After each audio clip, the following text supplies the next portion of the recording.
Hello students, welcome back to our channel Victory Defense Academy. I hope you all are doing well. My name is ज्योति. आज हम complex number के बारे में पढ़ने वाले हैं. बिल्कुल बेसिक से स्टार्ट करेंगे. तो चलिए पढ़ते हैं कॉम्प्लेक्स नंबर के बारे में. तो सबसे पहले देखो कि नंबर्स कितने टाइप के होते हैं. नंबर होते हैं दो टाइप के. कौन कौन से? पहला है रियल नंबर, ठीक है, और सेकंड इज इमेजिनरी नंबर.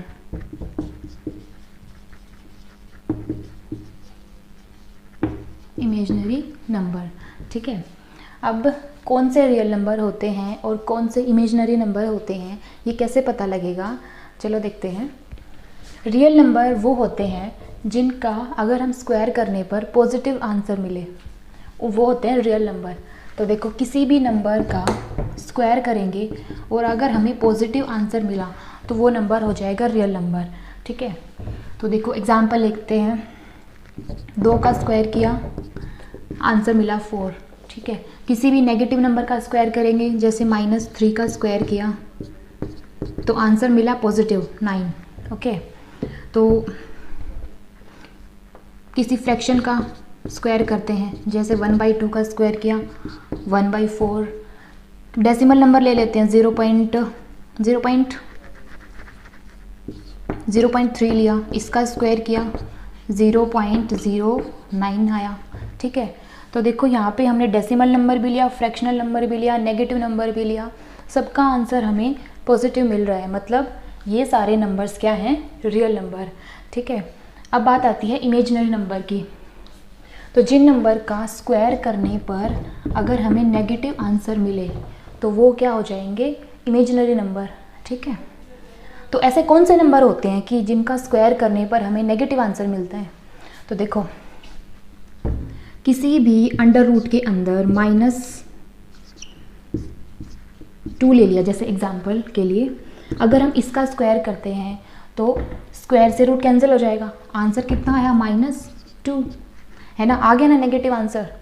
तो अंडर रूट के अंदर कोई भी नेगेटिव नंबर आया, उसका स्क्वायर किया तो हमें नेगेटिव आंसर मिलेगा और ये नंबर हो जाएगा इमेजिनरी नंबर, ठीक है.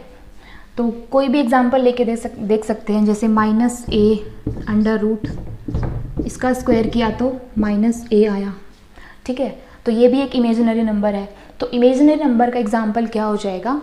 अंडर रूट के अंदर कोई भी नेगेटिव नंबर, ठीक है, तो वो हो जाएगा इमेजिनरी नंबर.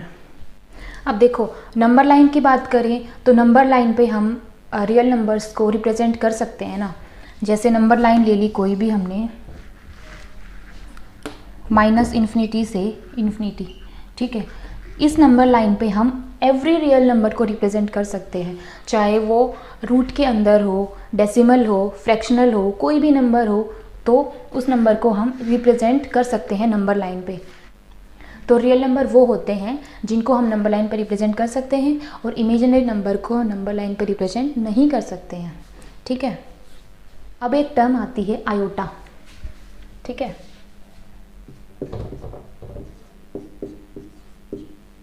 जिसको हम रिप्रेजेंट करेंगे आई से, और इसकी वैल्यू होती है अंडर रूट -1, ठीक है. Iota equals to under root -1. Iota square क्या हो जाएगा? आयोटा स्क्वायर हो जाएगा -1. Iota cube is minus iota, and iota raised to power 4 कितना हो जाएगा? 1, ठीक है. सिर्फ आयोटा रेज़्ड टू पावर 4 तक ही हमें ये वैल्यूज़ याद रखनी है. Iota is under root -1, iota square is -1, iota cube is minus iota, and iota raised to power 4 equal to 1, ठीक है. उसके बाद ये सब वैल्यूज़ रिपीट होने लगती हैं. तो देखो अगर पावर 4 से बड़ी आ जाए तो उसको सोल्व कैसे करेंगे? देखो अगर पावर 4 से बड़ी आती है तो उसको कैसे सोल्व करना है? जैसे अगर ये आ जाता है iota raised to power 4n plus r, ठीक है, जहाँ पे r है लेस देन 4 और ग्रेटर देन या इक्वल टू 0, ठीक है. तो उसकी वैल्यू क्या होगी? तो उसका आंसर आ जाएगा आयोटा इसकी power 4 whole to the power n into iota raise to power r, ठीक है। तो इसकी वैल्यू तो हो जाएगी 1, क्योंकि आयोटा रेज टू पावर 1 है, आयोटा रेज टू पावर 4 1 है, और 1 की पावर 1 की पावर n, तो 1 into iota raise to power r, ठीक है। तो जो रिमेनिंग होगा वही आंसर होगा, iota raise to power r इसका आंसर होगा, ठीक है। तो अब देखो कोई एग्जांपल लेते हैं और सॉल्व करते हैं कि कैसे करना है। जैसे हमने लिया आयोटा रेज टू पावर 67 ले लिया, ठीक है।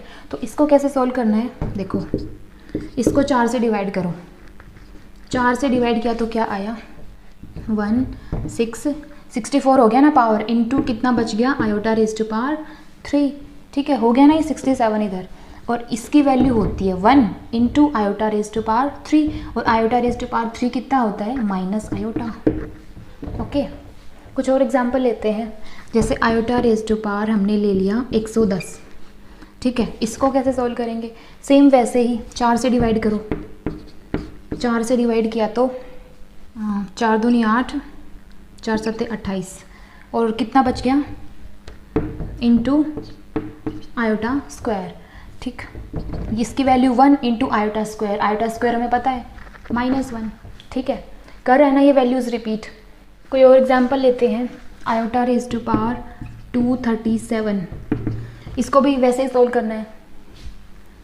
4 से डिवाइड करो तो कितना आया 4 पंजे 20, 3 4 4 में 36 इंटू आयोटा, ठीक है।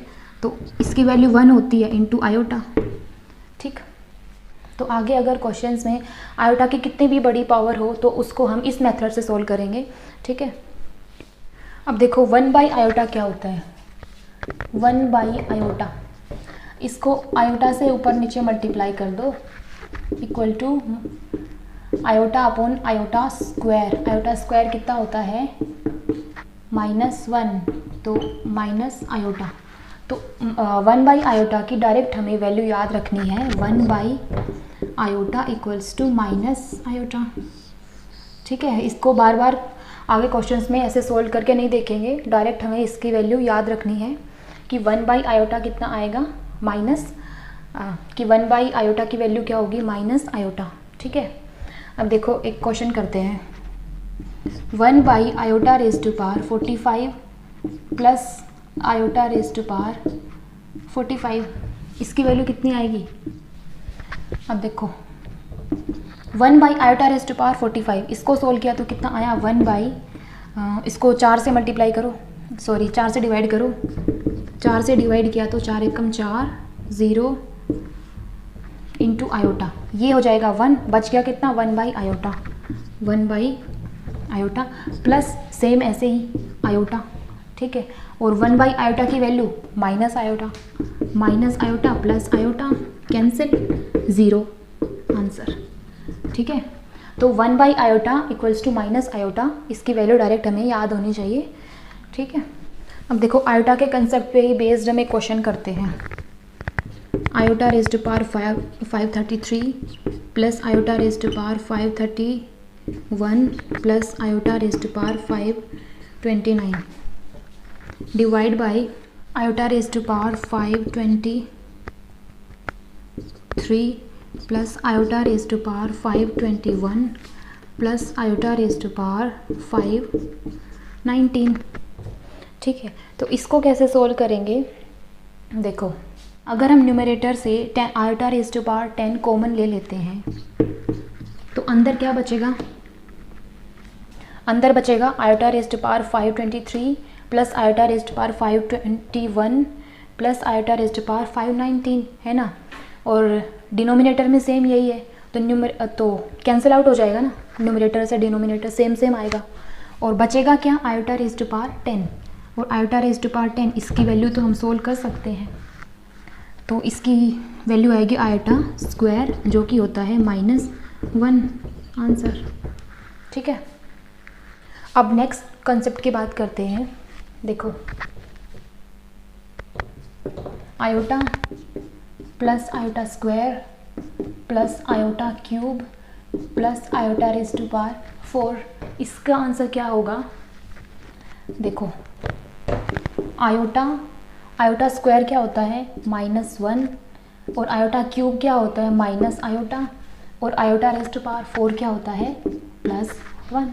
ठीक है, तो आयोटा से माइनस आयोटा कैंसिल और 1 से -1 कैंसिल, आंसर आया 0।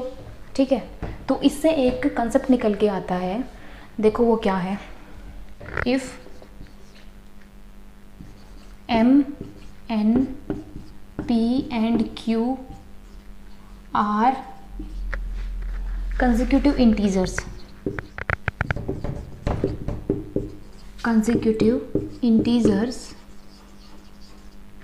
then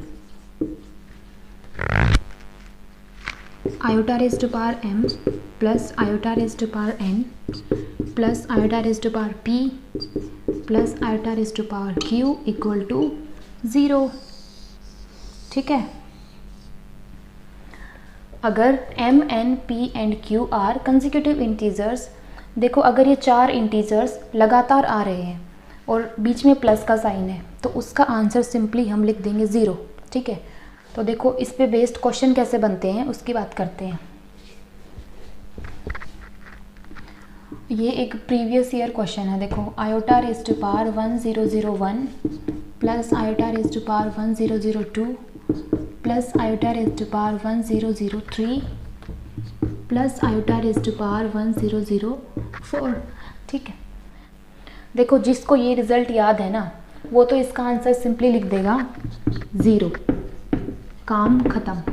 ठीक, और जिसको ये रिज़ल्ट नहीं ध्यान वो इसको सोल्व करता रहेगा और अपना टाइम वेस्ट करता रहेगा। ठीक है, तो अगर 4 कंसेक्यूटिव इंटीजर्स आते हैं इस फॉर्म में तो उसका आंसर डायरेक्ट हो जाएगा 0।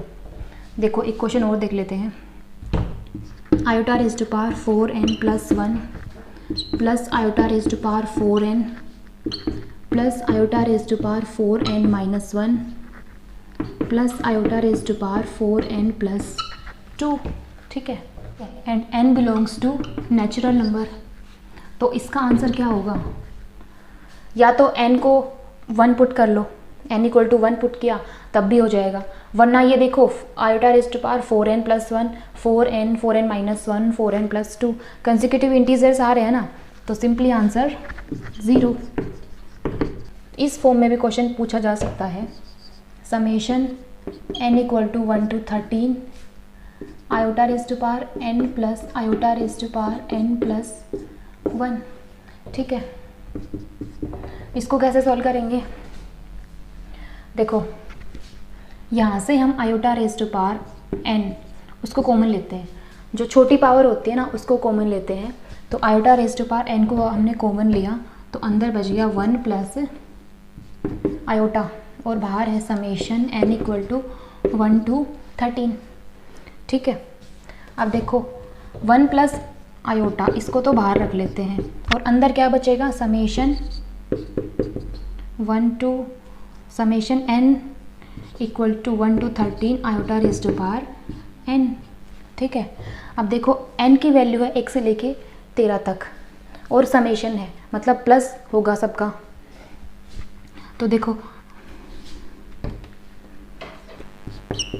1 प्लस आयोटा इनटू समेशन करते जाना है, iota raise to power 1 plus iota raise to power 2 plus iota raise to power 3 up to iota raise to power 13।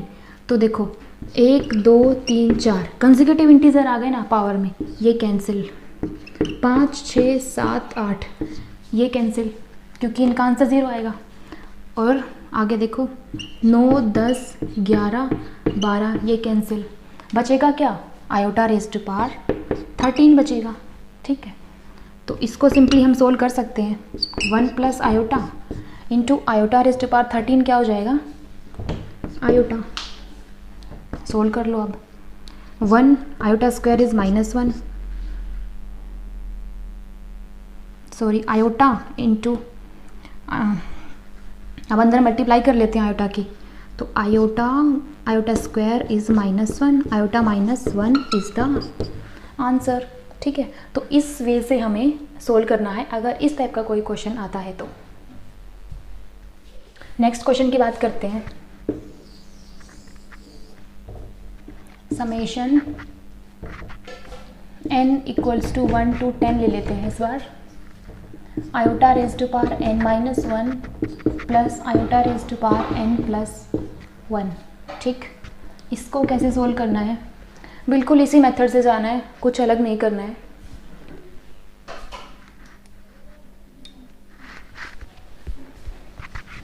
देखो हम इनको अलग अलग कर लेते हैं। Summation n equals to 1 to 10 iota raise to power n minus 1 plus summation n equals to 1 to 10 iota raise to power n plus 1। ठीक है, अब देखो n है 1 से लेके 10 तक, यहाँ पे अगर हम n 1 रखेंगे तो 0 बन जाएगा। ठीक है, और 2 रखा तो 1 बन जाएगा, मतलब आयोटा, और कहाँ तक जाएगा ये? 10 तक, 10 माइनस 1 9 तक, तो iota raise to power 0 plus iota raise to power 1 up to iota raise to power 9। ठीक, तो देखो 0 1 2 3 ये 4 कंसेक्यूटिव इंटीजर कैंसिल, 4 5 6 7 ये कैंसिल। अब देखो iota raise to power 8 plus iota raise to power 9 ये हमारे पास बचेगा यहाँ से। ठीक है, अब आगे वाला सोल्व करते हैं। Plus summation n equal to 1 to 10, अगर 1 रखा तो आयोटा स्क्वायर, 2 रखा तो आयोटा क्यूब। ठीक है, और कहाँ तक? आयोटा रेज टू पावर 11 तक। तो देखो यहाँ से भी जो कैंसिल आउट हो रहा है उसको कैंसिल कर देते हैं। आयोटा स्क्वायर 2 से 2 3 4 5 ये कैंसिल, 6 7 8 9 ये कैंसिल, और जाना कहाँ तक है? आयोटा रेज टू पावर 11 तक। बचेगा क्या? Plus iota raise to power, इसको नीचे लिख देते हैं, iota raise to power 8 plus iota raise to power 9 plus यहाँ 9 तक कैंसिल हो गया था 10 11 iota raise to power 10 plus iota raise to power 11। ठीक है, तो यहाँ पे हमारे पास फिर से हमें 4 कंसेक्यूटिव इंटीजर्स मिल गए, ये कैंसिल, आंसर 0। ठीक है, कुछ इम्पोर्टेंट रिजल्ट्स के बारे में बात करते हैं जो कि हमें डायरेक्ट याद होने चाहिए। तो देखो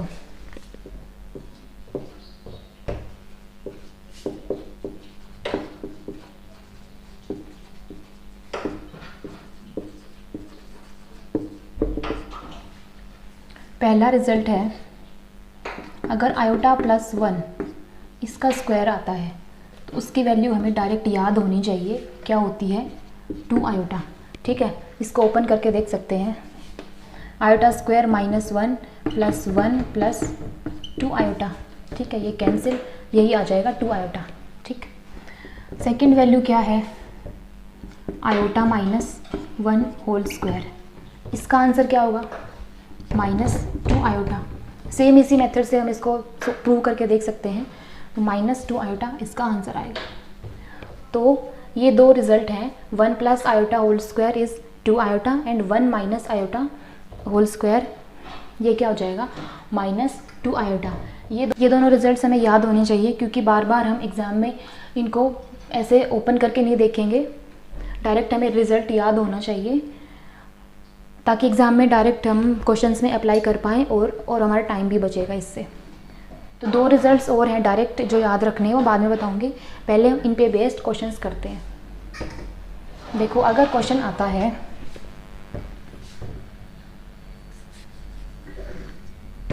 one plus iota raise to power 8 plus 1 minus iota raise to power 8, तो देखो अगर हमें डायरेक्ट ये रिजल्ट्स याद नहीं होंगे तब हम इसको ओपन करेंगे बाइनोमियल थ्योरम से, और काफ़ी लंबा पड़ जाएगा हमें और टाइम भी काफ़ी वेस्ट होगा। तो इसको देखो, अगर हमें ये दोनों रिजल्ट्स याद हैं तो देखो कैसे सोल्व करते हैं इसको। 1 प्लस आयोटा, इसको ऐसे लिख सकते हैं ना, 4 प्लस 1 माइनस आयोटा स्क्वायर और इस पूरे की पावर 4। ठीक है, अब 1 प्लस आयोटा स्क्वायर तो हमें पता है 2 आयोटा, 2 आयोटा इसकी पावर 4 प्लस यहाँ से माइनस 2 आयोटा इसकी पावर 4, कर दो सोल्व। 2 की पावर 4 यहाँ से कितना आया? 16 iota raise to power 4 is 1 plus 2 की पावर माइनस 2 की पावर 4 इधर यहाँ से माइनस 2 की पावर 4 16 और minus iota raise to power 4 1, तो 16 प्लस 16 32 इज़ द आंसर। ठीक है, समझाने में इतना टाइम लग रहा है, लेकिन अगर एग्ज़ाम में ऐसा कोई क्वेश्चन आता है तो वो विदिन 10 सेकेंड्स हो जाना चाहिए। ठीक है,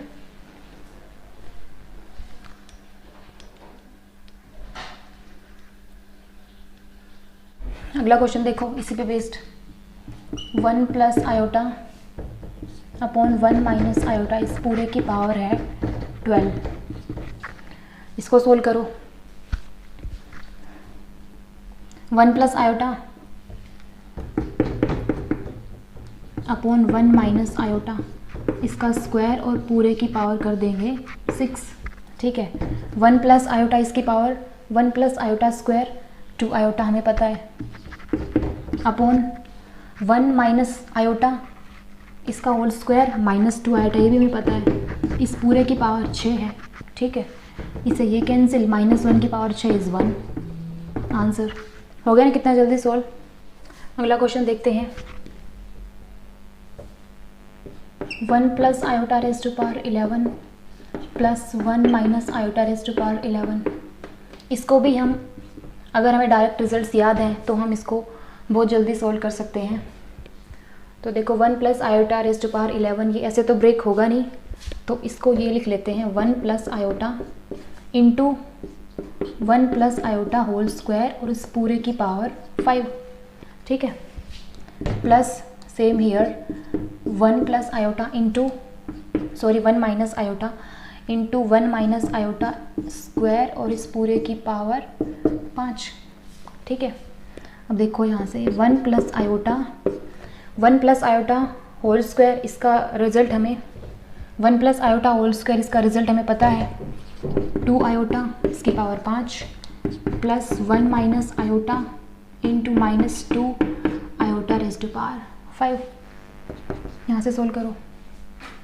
2 की पावर 5 32 और आयोटा की पावर 5 कितना हो जाएगा, आयोटा की पावर 5 कितना हो जाएगा, आयोटा।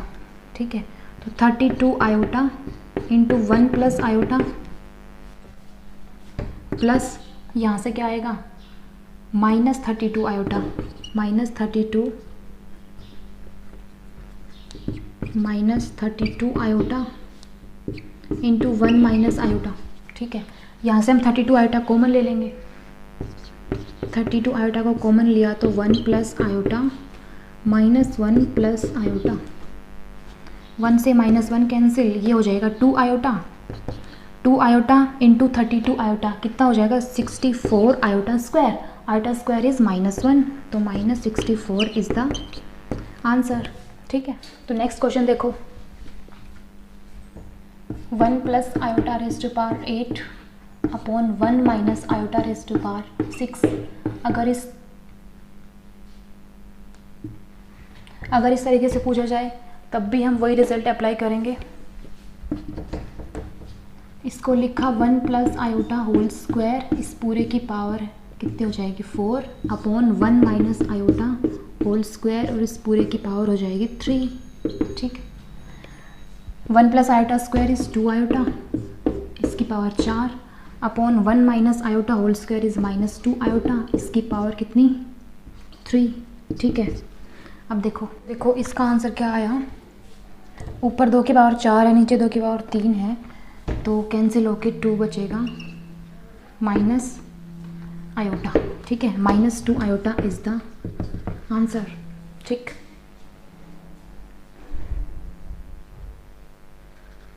एक क्वेश्चन और कर लेते हैं इसी पे बेस्ड। देखो अगला question, 1 plus iota raise to power 4n plus 2 upon 1 minus iota raise to power 4n। ठीक है, इसको भी हम ऐसे ही सोल्व करेंगे। देखो अगर n के बारे में कुछ नहीं दिया है ना कि n belongs to natural number या n बिलोंग्स टू इंटीजर्स, तो हम n को कुछ भी वैल्यू रख सकते हैं। तो हम n की कुछ भी वैल्यू रख सकते हैं। तो पुट n इक्वल टू 0। अगर n को 0 पुट किया तो ऊपर क्या आएगा, ऊपर क्या बचा 1 प्लस आयोटा इसकी पावर 2 अपॉन 1 माइनस आयोटा, यहाँ पे 0 और 1 बच गया, तो 1 प्लस आयोटा स्क्वायर हमें पता है डायरेक्ट 2 आयोटा आंसर। तो ये दोनों ही रिजल्ट्स काफ़ी इम्पोर्टेंट हैं, इनको याद रखना है। अब बात करते हैं थर्ड रिज़ल्ट के बारे में। तो थर्ड रिज़ल्ट है √3 + i/2। इसकी वैल्यू होती है i/1/3। ठीक है, दोनों साइड्स क्यूब करके देख लेना, यही आएगा। और फोर्थ रिज़ल्ट है √3 - 1/2 = i/, तो इसका आंसर होता है i/-1/3। ठीक है, ये दोनों रिजल्ट्स भी काफ़ी इंपॉर्टेंट हैं, दोनों के डायरेक्ट रिजल्ट हमें पता होने चाहिए। तो चलिए इस पे बेस्ड हम कुछ क्वेश्चंस कर लेते हैं और देखते हैं कि क्वेश्चंस में हमें कैसे डायरेक्ट रिजल्ट हमें अप्लाई करने हैं। तो देखो क्वेश्चन, √3 + i/2 इसकी पावर 60 प्लस √3 - i/2 इसकी पावर 60। ठीक, तो इसको सोल्व करना है हमें। आ जाओ, देखो √3 + i/2 इसका डायरेक्ट रिजल्ट हमें पता है i/1/3 होता है, तो अप्लाई कर दो यहाँ पे i/1/3 और इस पूरे की पावर है 60 प्लस i/-1/3 इसकी पूरे की पावर है 60। तो ये क्या हो जाएगा, 3 दूनी 6 i/20 प्लस यहाँ से i/-20 मतलब i/1/20। ठीक, i/20 कितना होता है 1 प्लस यहाँ से भी 1 = 2। आंसर √3 + i/√3 - i/, इस पूरे की पावर दे दी 6। इसको कैसे सोल्व करना है, देखो हमें √3 + i/2 इसका डायरेक्ट रिजल्ट तो हमें पता है i/1/3। ठीक है, लेकिन क्वेश्चन में तो √3 + i दिया है, तो √3 + i की वैल्यू भी हम फाइंड आउट कर सकते हैं ना। क्रॉस मल्टीप्लाई कर दो, क्रॉस मल्टीप्लाई किया तो √3 + i इसकी वैल्यू आएगी 2 × i/1/3 और इस पूरे की पावर 6 और नीचे सेम ऐसे ही क्रॉस मल्टीप्लाई कर दो, तो √3 - i इसकी वैल्यू क्या आएगी 2 × i/-1/3 पूरे की पावर 6। ठीक, तो 2 की पावर 6 से 2 की पावर 6 ये कैंसिल हो जाएगा और ऊपर क्या बचेगा i² और नीचे क्या बचेगा i/-2। ऊपर जाके हो जाएगा i/2 और i/4 बन गया ये तो, जो कि होता है 1। आंसर। तो हमने 4 इंपॉर्टेंट रिजल्ट्स पढ़े जो कि काफ़ी इंपॉर्टेंट हैं। उन चारों रिजल्ट्स को मैं एक साथ लिख देती हूँ। पहला रिजल्ट था 1 + i/2, ये होता है 2 i। सेकेंड इज़ 1 - i², ये होता है -2 i। थर्ड क्या था √3 + i/2, ये हो जाएगा i/1/3। And fourth result is √3 - i/2, ये हो जाएगा i/-1/3। ठीक है, तो चारों रिजल्ट्स मैंने एक साथ लिख दिए हैं। या तो इनका स्क्रीनशॉट ले लो या इनको नोट कर लो, ये काफ़ी इंपॉर्टेंट है। आई होप कि आप लोगों को आयोटा का कंसेप्ट तो क्लियर हो गया होगा। अब हम पढ़ते हैं कॉम्प्लेक्स नंबर के बारे में।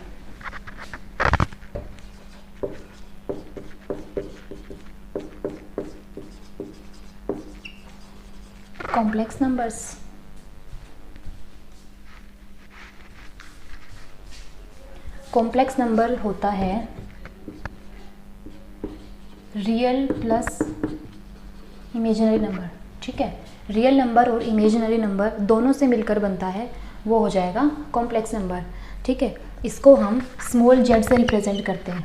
ठीक है, कैपिटल Z से हम सेट ऑफ इंटीजर्स को रिप्रेजेंट करते हैं और कॉम्प्लेक्स नंबर्स को हम z से रिप्रेजेंट करते हैं। देखो z = x + i/y। ठीक है, ये एक कॉम्प्लेक्स नंबर है। इसमें रियल पार्ट क्या है, real of Z equals to है X and imaginary of Z क्या है वाई, ठीक। This is real part and this is imaginary part, okay. और सेट ऑफ कॉम्प्लेक्स नंबर को हम कैपिटल सी से रिप्रेजेंट करेंगे, ठीक है। हम कॉम्प्लेक्स नंबर्स को कॉम्प्लेक्स प्लेन पे रिप्रेजेंट कर सकते हैं, देखो कैसे। ये है एक कॉम्प्लेक्स प्लेन जिसमें हम जो एक्स एक्सिस होती है ना उसको हम लेते हैं रियल एक्सिस, एक्स एक्सिस को बोलेंगे real axis and y axis को बोलेंगे हम इमेजिनरी एक्सिस, इमेजिनरी एक्सिस, ठीक है। और कॉम्प्लेक्स नंबर को हम पॉइंट फॉर्म में भी लिख सकते हैं, जैसे z equals to x plus iota y है ना, तो इसको पॉइंट फॉर्म में हम लिख सकते हैं x कोमा वाई, मतलब x coordinate is x and y coordinate is y, ठीक है। तो देखो यहाँ पे कॉम्प्लेक्स प्लेन में कोई पॉइंट है P जिसके कोऑर्डिनेट्स हैं x कोमा y, ठीक है। तो ये वाला डिस्टेंस क्या हो जाएगा, ये वाला डिस्टेंस हो जाएगा y और ये वाला डिस्टेंस x, ठीक है। और यहाँ पे ओरिजिन, ठीक। अब देखो ओरिजिन से इस पॉइंट के बीच का जो डिस्टेंस है वो क्या हो जाएगा, कि एक राइट एंगल ट्रायंगल बना रहा है ना यहाँ से, तो पाइथागोरस थ्योरम यूज़ करी तो ये वाली डिस्टेंस क्या हो जाएगी x square plus y square, ठीक है, अंडर द रूट, ठीक है। या तो डिस्टेंस फॉर्मूला यूज़ कर लो या पाइथागोरस थ्योरम यूज़ कर लो, सेम ही आंसर आना है, जो कि है magnitude of this complex number, ठीक है, जिसको हम किससे रिप्रेजेंट करते हैं मॉड्यूलस से, ठीक है। तो मॉड्यूलस जेड क्या हो जाएगा, मतलब magnitude of z, magnitude of Z क्या हो जाएगा x square plus y square under the root, ठीक है।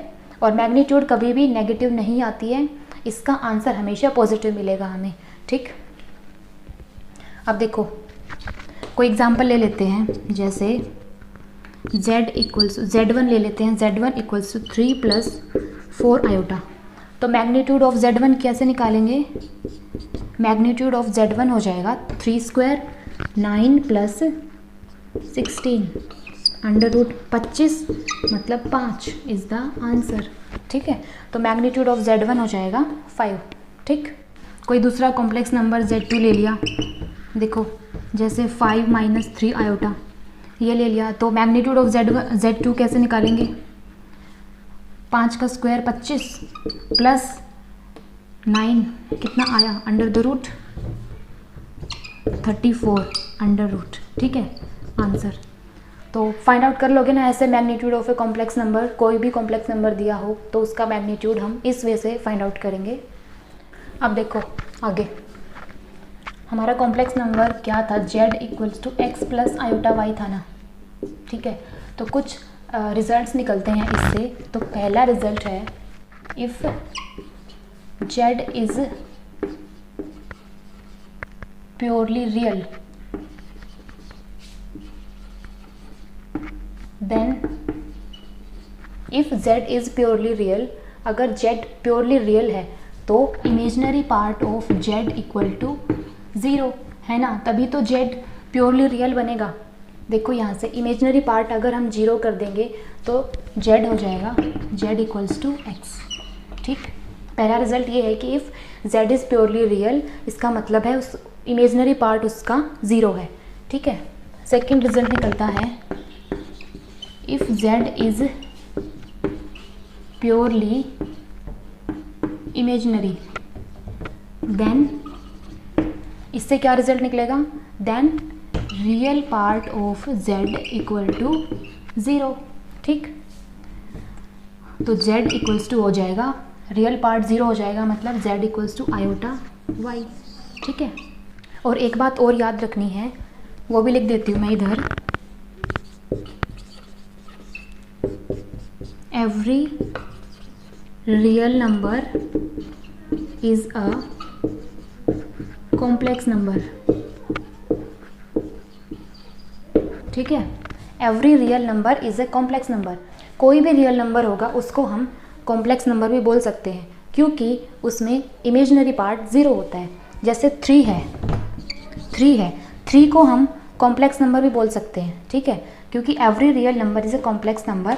इसके अकॉर्डिंग तो हम 3 को भी कॉम्प्लेक्स नंबर बोल सकते हैं, है ना, क्योंकि 3 को हम कॉम्प्लेक्स नंबर की फॉर्म में लिख सकते हैं 3 + 0 आयोटा, ठीक। अब हम magnitude of a complex number की कुछ प्रॉपर्टीज़ हैं उन पे बात करेंगे। तो पहली प्रॉपर्टी क्या है, प्रॉपर्टी नंबर 1। देखो, मैं सिर्फ एक ही प्रॉपर्टी को प्रूव करवाऊंगी, बाकी आप लोगों ने करनी है। पहली प्रॉपर्टी है, देखो कोई भी कॉम्प्लेक्स नंबर ले लिया हमने Z1, ठीक है, 3 + 4 आयोटा, ठीक। तो मैग्नीट्यूड ऑफ Z1 क्या हो जाएगा, मैग्नीट्यूड ऑफ Z1 हो जाएगा 9 + 16√, मतलब 5, ठीक है। सेकेंड कॉम्प्लेक्स नंबर ले लेते हैं Z2, 3 - 4 आयोटा, ठीक है। इसका मैग्नीट्यूड क्या होगा, सेम ही होगा ना, 9 + 16।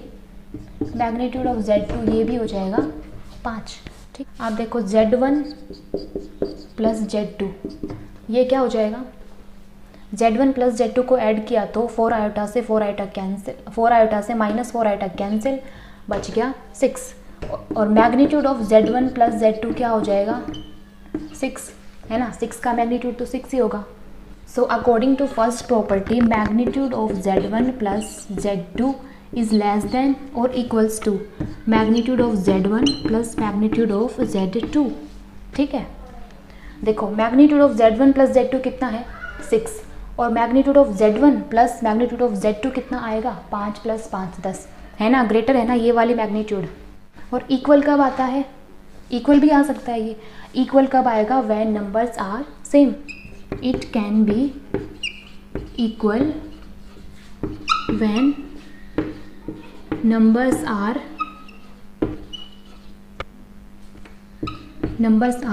Same, that is Z1 = Z2, ठीक है। तो हमारी फर्स्ट प्रॉपर्टी ये है कि magnitude of Z1 + Z2 is less than और equal to magnitude of Z1 + magnitude of Z2, ठीक है। प्रॉपर्टी नंबर 2, प्रॉपर्टी नंबर 2 के according magnitude of Z1 - Z2 is greater than और equal to magnitude of Z1 - magnitude of Z2। इसको मैं prove नहीं करवाऊंगी, ये prove आप लोग करेंगे एग्जाम्पल लेके ऐसे ही, तो हमें रिजल्ट यही मिलेगा डायरेक्ट कि magnitude of Z1 - Z2 is greater than और equals to magnitude of Z1 - magnitude of Z2, ठीक। अब देखो प्रॉपर्टी नंबर 3 में यहाँ लिख देती हूँ। प्रॉपर्टी थर्ड है, magnitude of Z1 upon Z2, ये क्या हो जाएगा, डिवाइड में है तो अलग अलग बढ़ जाएगा, magnitude of Z1 upon magnitude of Z2, ठीक है। प्रॉपर्टी फोर्थ, इसको मिटा देती हूँ उधर से। प्रॉपर्टी नंबर 4 है magnitude of Z1 × Z2 equals to हो जाएगा, ये भी अलग अलग बढ़ जाएगा, magnitude of Z1 × magnitude of Z2, ठीक है। तो ये चारों प्रॉपर्टी हमें ध्यान रखनी है। फर्स्ट प्रॉपर्टी है ये वाली, second property is this, third property है ये वाली, और फोर्थ प्रॉपर्टी इज दिस, ठीक। तो make a note and in पे बेस्ड एंड क्वेश्चन करते हैं अब। तो पहला क्वेश्चन है,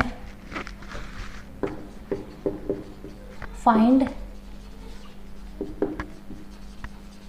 magnitude of 1 - 2 iota upon 2 + iota, ठीक है। इसका मैग्नीट्यूड हमें फाइंड आउट करना है।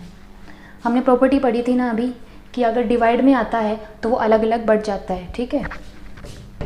अगर हमें प्रॉपर्टी याद नहीं होगी तो हम सबसे पहले इसका कॉन्जुगेट कॉन्जुगेट से ऊपर नीचे मल्टीप्लाई करेंगे, उसके बाद सोल्व करेंगे तो काफ़ी लेंदी हो जाएगा। तो डायरेक्ट प्रॉपर्टी से करते हैं। 1 minus magnitude of 1 minus 2 iota upon magnitude of 2 plus iota.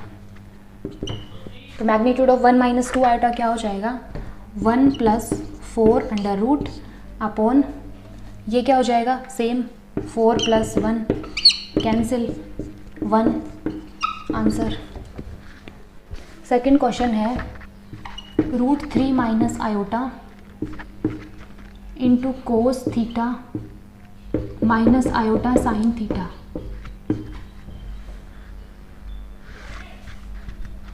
Upon 1 plus iota √3 into sine theta plus iota cos theta. ठीक है, इसका मैग्नीट्यूड बताना है। सेम वही प्रॉपर्टी लग जाएंगी, ऊपर मल्टीप्लाई में है और नीचे भी मल्टीप्लाई में है और ओवरऑल डिवाइड में है। तो देखो प्रॉपर्टी लगा दो, मल्टीप्लाई की प्रॉपर्टी लगाए तो भी अलग अलग बढ़ जाएगा, magnitude of this into magnitude of this upon magnitude of this into magnitude of this. ठीक है, तो ये स्टेप हमें लिखने की ज़रूरत नहीं है। तो मैग्नीट्यूड ऑफ दिस क्या होगा, √3 minus iota 3 plus 1 under the root into cos square theta plus sine square theta under the root, ये हो जाएगा 1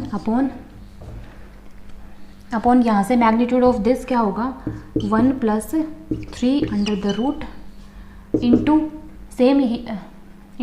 सेम वही sine square theta plus cos square theta under the root, जो कि हो जाएगा 1। ठीक है, ये cancel, answer is 1। So students, आज के लिए इतना ही था। आई होप आप लोगों को आज वाली क्लास अच्छी लगी होगी। तो कल हम बात करेंगे conjugate of a complex number, argument and cube roots of unity. ठीक है, तो मिलते हैं अगली वीडियो में। तब तक के लिए keep learning, bye bye, stay home, stay safe, thank you.